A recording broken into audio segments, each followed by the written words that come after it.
I'm now going to demonstrate the deep tendon reflexes. In doing the reflexes, it's important to position the patient, it's important to know the level that you're testing, and it's important to have the right tools in order to get the reflex. We use a Queen's square hammer. We give this to all our incoming interns. I think it has a nice flex to it and is really a good tool to get the reflex. Even though you can get it in other ways, we recommend this. I'm going to begin with the brachioradialis reflex. I'm going to tap on the tendon, not so much on the muscle. And this is a C5-6 reflex. I'm also going to do the biceps reflex by putting my hand on the biceps tendon, and then I'm going to strike my thumb, and I will feel the contraction as well as perhaps see the muscle contract. I think one important caveat is that it's important to keep your eye glued on the muscle and not so much focused on the movement, because if it's a very depressed reflex, all you might see is a contraction of the muscle. That level is C5-6 again for the biceps. I'll now do the triceps, which you could do many ways. If he's relaxed this way, I could just choose to leave his arm in the position it is, and I'm actually getting a good reflex in this fashion, so I probably wouldn't proceed further. But I could also suspend the arm like this, instruct the patient to lean on my hand as though leaning on a railing, and the measure of the hand being relaxed is that the forearm is loose, and then once again strike the triceps tendon, and this is a 6-7-8 reflex, a higher level than the biceps 5-6. If people are hyperreflexic, you can often elicit a finger flexion reflex. It's only significant if it's present on one side and not on the other. The patient's hand is very relaxed and it's supported by his thigh. I'm simply inserting my finger in there and asking him to just relax and leave his fingers the way they are. I tap on my fingers and you can see the brisk movement of his fingers. This is a finger flexion reflex. Its significance is only if it's absent on one side and present on the other.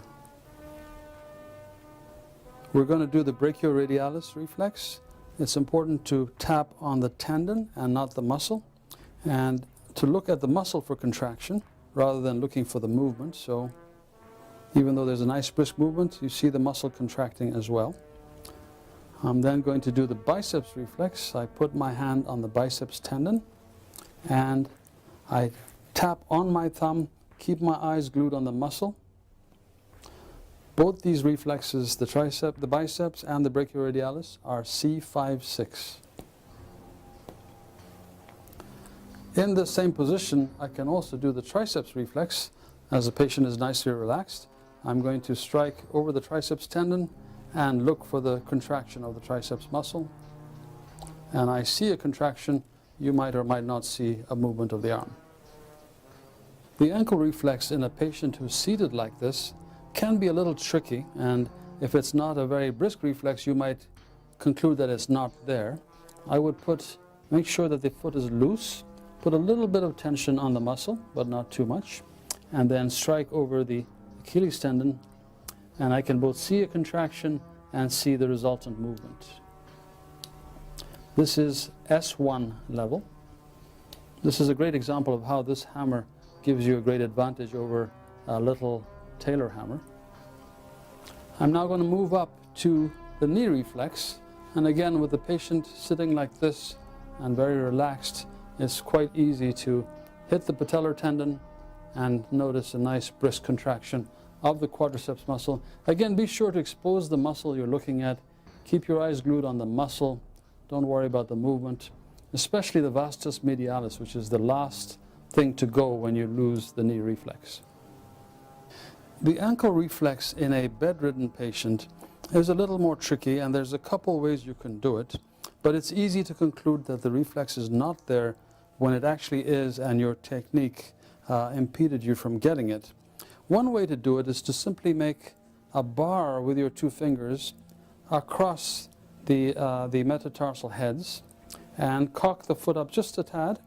Keep your eyes on the muscle, and in this case you can actually see a nice brisk contraction just by this. Yet another way to do it is if the patient is mobile and has fairly loose joints, you can outwardly rotate the hip, flex the knee a tad, again put a little bit of tension on the tendon, keep your eye glued on the muscle, don't worry about the movement, the muscle is what we want to see. And we see a very nice contraction. This is again S1. Yet another way, which is useful in someone who doesn't relax very well, is to take the foot you're examining and cross the upper 1/3 of the foot you're testing over the lower 1/3 of the other foot. And the great beauty of this method is that if you get them positioned successfully, the patient cannot keep their foot taut. It winds up being a great position because they are unable to contract their foot. And now I put a little bit of tension there, eyes glued on the muscle, and we see a very nice contraction. This is the ankle reflex, it's S1.